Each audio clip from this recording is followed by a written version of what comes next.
Hello everyone. Today we will discuss on the topic is a Reserve Bank of India. Central Bank is the apex and supreme monetary and banking authority, and it is the dispute leader of money market. So आपण भारतीय अर्थव्यवस्थेमध्ये मनी market आणि capital market याचा अभ्यास करत आहोत. तर आज आपण मनी मार्केटमध्ये जी कर्ज पुरवठा केला जातो, जो शॉर्ट टर्म लोन आहे, ते जे पुरवले जातात त्यातलं RBI ही एक शॉर्ट टर्म लोन पुरवणारे आणखीन एक इन्स्टिट्यूट आहे. तर आपण RBI विषयी किंवा सेंट्रल बँकिंग सिस्टम विषयीची माहिती घेणार आहोत. The RBI was established and started functioning from 1st April 1935 and was nationalized in 1949. A central bank is an institute which is responsible for safeguarding the financial stability of country, and it hold the ultimate reserve of nation and control flow of purchasing power when their currency, credit, and act as banker to the state. So the main object of the Reserve Bank is not to earn a profit but to work for the benefit and welfare of the society as whole. And in a different countries, central bank is known is a different name, like USA is known as a Federal Reserve Bank. In UK, it's known as a Bank of England, and in India, it's known as a Reserve Bank of India. तर भारतीय आपण या reserve बँकेविषयीची माहिती घेत आहोत. तर भारतामध्ये RBI setup on the basis of recommendation Hilton आयोग.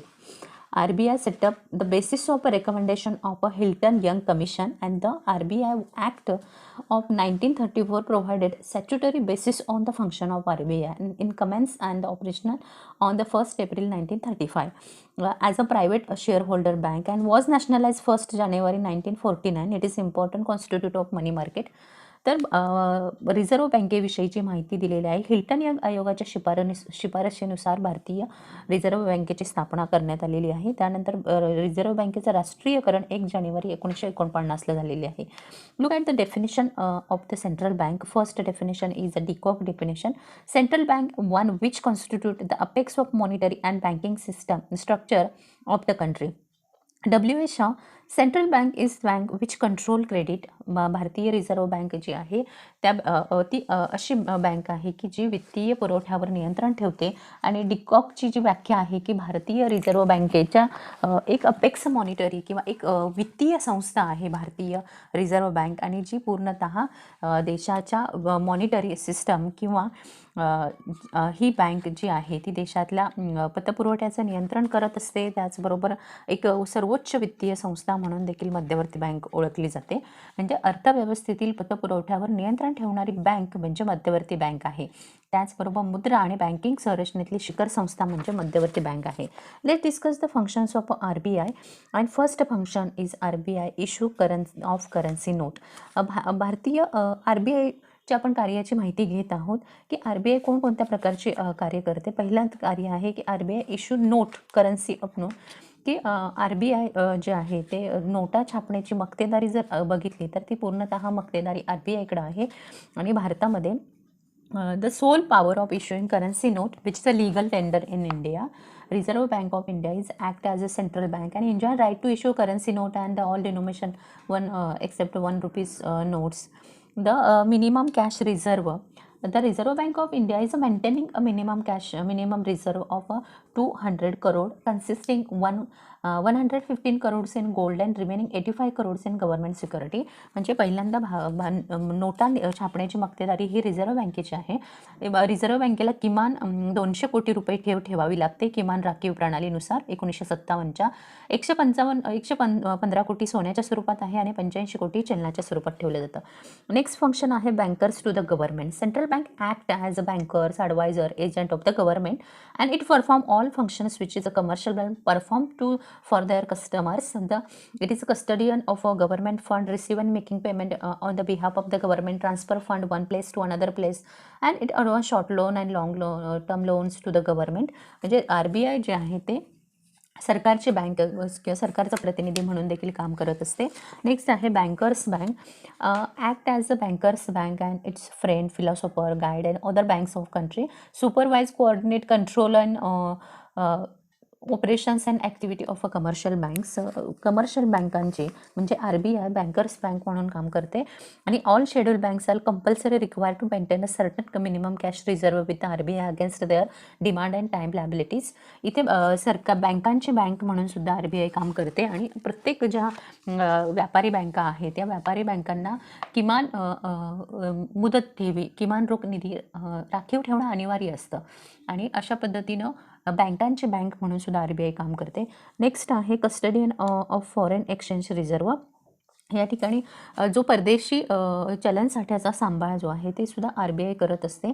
म्हणजे act as a custodian of a countries foreign exchange reserve. It has maintain official rate of exchange rupees as well as ensure its stability.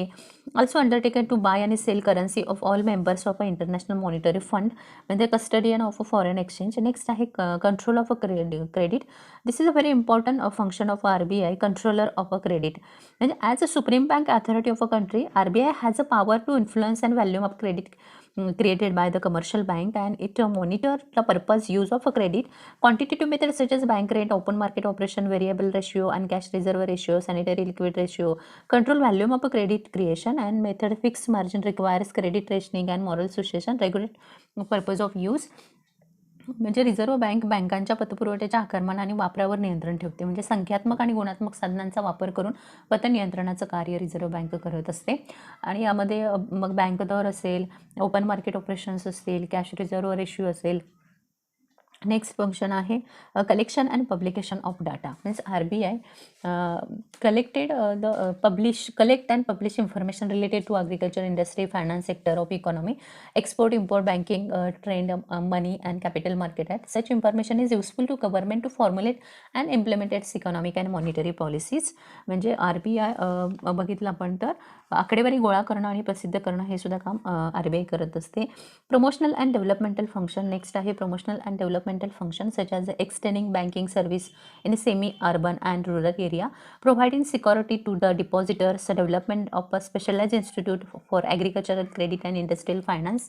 आकडेवारी गोळा करणं आणि वित्तीय क्षेत्रातले कृषी पुरवठा, पतपुरवठा, कृषी पतपुरवठा, औद्योगिक पतपुरवठा यासारखी विकासात्मक कामंसुद्धा करत असते. अदर फंक्शन्समध्ये as a lender of last also provided liquidity to bank experience of financial difficulties. व्यापारी बँकांना त्यांचा अंतिम ऋणदाता म्हणून देखील काम करत असते. बँका आर्थिक संकटात असताना त्यांना अर्थसहाय्य पुरवण्याचं काम देखील ही मध्यवर्ती बँक करत असते. तर these all are the functions of RBI आहे reserve bank of India. First is a issue of a currency note. Means sole power. RBI has a sole power to issue currency note which is a legal tender. Bankers to the government act as a bankers advisor agent of the government. Bankers bank may act as a guide to other banks of the country. Control of a credit may act as a controller of credit. For controlling credit creation by central bank, they may use quantitative and qualitative tools. Then developmental and collection and publication means central bank collect and publish the information related to agriculture and industry and financial sector also. And promotional and developmental function means RBI such promote banking habit and to provide credit facility to agriculture, trade, industry and commerce etc. And other functions means RBI act as lender of a last resort and provided liquidity to bank financial experience difficulties.